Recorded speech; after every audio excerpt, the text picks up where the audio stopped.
শাহজাহান খান গংরা আদালতে এসে সরকারকে দেখে নেওয়ার হুমকি দিচ্ছে, আদালতকে ভেঙচি কাটছে, পুলিশকে থোড়াই কেয়ার করছে। হাসিনার দোসররা আসামি হয়েও আদালতে যে অধ্যত্বপূর্ণ আচরণ করছে তা মূলত অন্তর্বর্তী সরকারকে অকার্যকর প্রমাণের এক গভীর চক্রান্ত। স্বরাষ্ট্র মন্ত্রণালয় ও পুলিশ প্রশাসন নীরবতায় তারা এমন আচরণ করছে। গত 15 বছর বিভিন্ন পাতানো মামলায় বিএনপির অনেক সিনিয়র নেতা ও আলেম ওলামাকে ডান্ডাবেরি পরিয়ে আদালতে তোলা হয়েছিল। তারা এখন কারাগারে ভয়াবহ অপরাধী আওয়ামী নেতাদের জামায় আদরে আদালতে হাজির করা হচ্ছে, যেখানে আমরা যারা সবাই বসে আছি, কেউ শান্তিতে, কেউ স্বস্তিতে। আমাদের একটি রাজনৈতিক, আমি বলবো নিজে এটা একটু গর্ব করেই বলবো, উজ্জ্বল রাজনৈতিক অতীত থাকার পরেও একটা বিশ্ববিদ্যালয়ের ভিপি, একটা বৃহত্তম ছাত্র সংগঠনের প্রেসিডেন্ট এবং একটা সরকারি দায়িত্ব, একটি সরকারি ব্যাংকের চেয়ারম্যান থাকার পরেও আমাদেরকে ডিভিশন, প্রথম শ্রেণীর যে বন্দি, সেই বন্দির মর্যাদা দেওয়া হতো না। হয় অনেকদিন পরে দিত, না হলে দিতই না। সাধারণ বন্দীদের মধ্যে আমাদেরকে ফেলে রাখা হতো। অথচ এরশাদের আমলেও দেখেছি আমরা, তখন তো যে স্টুডেন্ট লিডার, এরশাদের আমলেও কিন্তু আমরা ডিভিশন পেতাম। আর আমাদের যারা পরবর্তী যারা নেতা তারাও গুরুত্বপূর্ণ, কেউ এমপি ছিলেন, কেউ গুরুত্বপূর্ণ নেতৃত্বে ছিলেন, তাদেরকে মানে হাত করা পড়িয়ে তাদেরকে তোলা হতো। ডিভিশন দূরে থাক, ডিভিশন তো আরো বড় ব্যাপার গেল, হাত করা পড়িয়ে তাদেরকে তোলা হতো। আর এরা জামাই আদরে আদালতে নেওয়া হচ্ছে এবং সেখানে হুমকি দিচ্ছেন।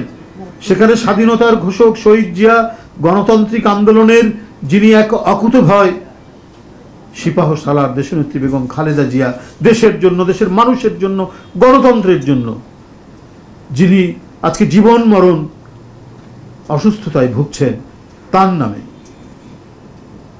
ভারপ্রাপ্ত চেয়ারম্যানের নামে তারা হুঙ্কার দিচ্ছে মানে আদালতে দাঁড়িয়ে।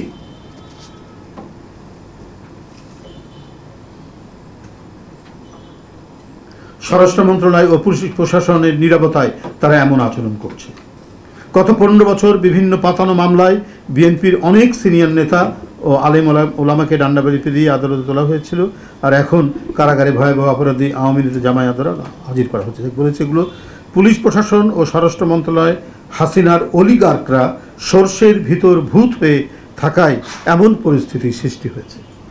আপনাদের সামনে এইটুকুই বলবো, যে সমস্ত পরিবারের ছেলেরা বিএনপি পরিবার অথবা ছাত্র জীবনে কেউ হয়তো ছাত্র দল করেছে, তারা তো 17 বছর কোনো প্রমোশন পায়নি। তাদেরকে কারো চাকরি চলে গেছে, কেউ ওএসডি, অথবা কাউকে কাউকে গুরুত্বহীন জায়গায় ফেলে রাখা হয়েছে। সে বান্দরবন টান্দরবন, সে পুলিশের কর্মকর্তা হয়, জনপ্রশাসনের কর্মকর্তা হয়। যাক, 5ই আগস্টের পরে অনেকেই পদোন্নতি হয়েছেন, কিন্তু এই সরকারও যেন একটা বৈরী ভাব। যদি কারো ছাত্র জীবনের ছাত্র দলের ব্যাকগ্রাউন্ড থাকে, তাকে কোনো গুরুত্বপূর্ণ জায়গা দেওয়া হয় না, দিলে পরেও তাকে সরিয়ে দেওয়া হচ্ছে। এটা একটা অদ্ভুত ঘটনা। অথচ আমরা জানতাম যে সিএসপি অফিসাররা এরা অধিকাংশই ছাত্র ইউনিয়ন করতেন, কেউ কেউ এনএসএফও করতেন, সেটা ভিন্ন ব্যাপার। কিন্তু তাদের চাকরি জীবনে, পেশা জীবনে তারা কখনোই ধরনের বৈষম্যর শিকার হননি। এরশাদ বিরোধী আন্দোলনের ছাত্র ইউনিয়ন, ছাত্রলীগ, তখন এই দুটাই হচ্ছে বিরোধী ছাত্র সংগঠন। অথচ এদের কাউকে তাদের পেশাদারিত্বের জীবন, বিশেষ করে সিএসপি অফিসারদের, এটা দেখা যায় না।